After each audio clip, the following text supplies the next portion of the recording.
যারা ডায়েট করছেন তাদের জন্য বেশ উপযোগী এই রেসিপিটি। সবজি দিয়ে ডালিয়া কিভাবে বানাবেন কত সহজে সেটা তো দেখাবোই, স্বাদ হবে খিচুড়ির মতো। প্রথমে কড়াই দিয়ে দেবো 1 চামচ সর্ষের তেল। তেলটা ভালো মতো গরম হয়ে গেলে ফোড়ন হিসাবে দিয়ে দেবো শুকনো লঙ্কা আর 1 চামচ জিরে। ভালো করে পুড়িয়ে এই উপকরণগুলোকে কালো করে নেবো যাতে একটা সুন্দর ফ্লেভার আসে।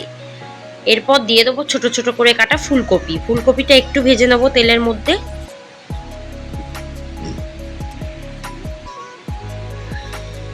ফুলকপিটা ভালোভাবে ভাজতে হবে। তারপর দিয়ে দেবো 1 কাপ মসুর ডাল, দিয়ে আবারও ভাজতে থাকবো।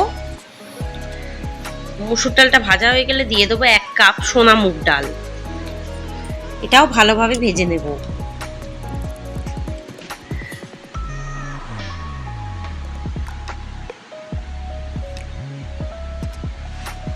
ভালোভাবে ভাজা হয়ে গেলে দিয়ে দেবো 1 কাপ ডালিয়া, দিয়ে এই উপকরণগুলো ভালো করে ভেজে নেব।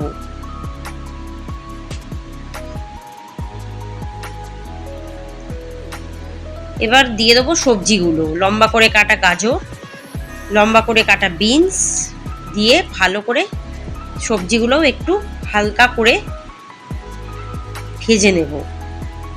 এরপর দিয়ে দেবো ক্যাপসিকাম কুচি,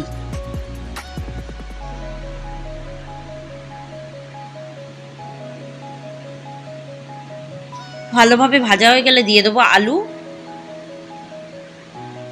ছোট করে কাটা আর 2টো টমেটো। এই উপকরণগুলো ভালোভাবে ভাজা হয়ে গেছে। এবার দিয়ে দেবো উষম গরম জল। প্রথমে 1 কাপ উষম গরম জল দিলাম,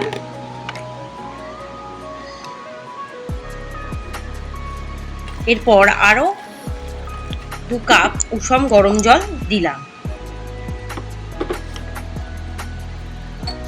এরপর দিয়ে দেবো 1 চামচ হলুদ গুঁড়ো,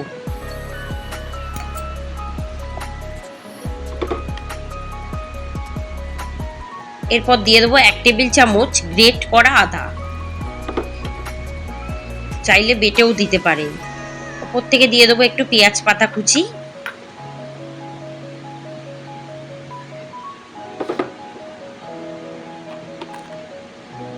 এবার দিয়ে দেবো 1 চামচ লবণ। এবার বেশ কিছুক্ষণ এটাকে হতে দেবো। 1 চামচ চিনিও দিয়ে দিলাম।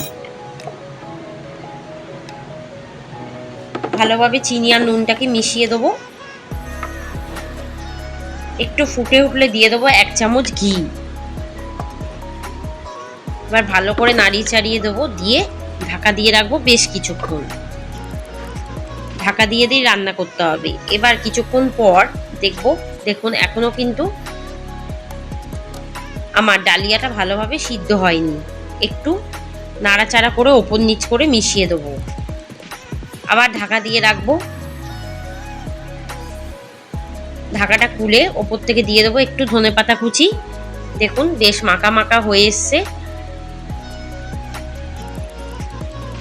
ডালিয়া আর ডালটা ভালোভাবে সেদ্ধ হয়ে গেছে। আবারও কিছুক্ষণ ঢাকা দিয়ে রাখবো। এরপর দেখবো আলুটা সিদ্ধ হয়ে গেছে কিনা। হ্যাঁ, আলু কিন্তু একদম সিদ্ধ হয়ে গেছে। এবার একটু মাখা মাখা করার জন্য এটাকে আরও 15 থেকে 20 মিনিট রান্না করব। এবার দিয়ে দেবো 1 চামচ গরম মশলা গুঁড়ো আর 1 চামচ গোলমরিচ গুঁড়ো একটু ঝালের জন্য, দিয়ে ভালোভাবে মেশাবো এটাকে।